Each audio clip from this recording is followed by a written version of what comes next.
بسم اللہ الرحمن الرحیم۔ میں ہوں عنایت اللہ کاشف ایڈوکیٹ اور آپ دیکھ رہے ہیں لیگل انفارمیشن میں خوش آمدید۔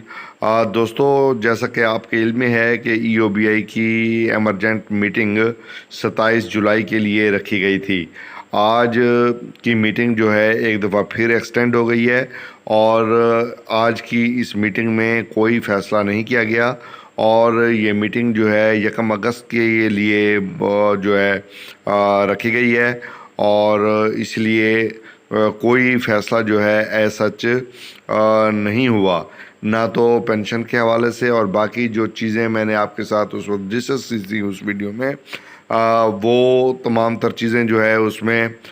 شامل ہوں گی جو آئندہ میٹنگ ہوگی۔ تو اس لیے انتہائی معذرت، آپ کو تکلیف ہوئی اور ہمیں بھی اپنے خبر پہ جو ہے دوبارہ ریویو کرنا پڑا ہے اور ابھی کنفرم ہوا ہے، انتہائی اہم ذرائع سے کنفرم ہوا ہے۔ تو اس لیے میں آپ کو یہ خبر ابھی ایمرجنسی بنیادوں پہ دے رہا ہوں کہ ای او بی آئی کے بورڈ آف ٹرسٹیز کی میٹنگ جو ہے وہ 1 کو منتقل ہو گئی ہے، اب 1 اگست کو ہوگی اور پھر اس کے اندر تمام تر فیصلے کیے جانے ہیں۔ اس لیے انتہائی معذرت کہ ایک دفعہ پھر میں آپ کو یہ خبر بتاتا چلوں کہ جو میٹنگ 27 کو ہونے جا رہی تھی وہ میٹنگ اب 1 اگست کو ہونے جا رہی ہے۔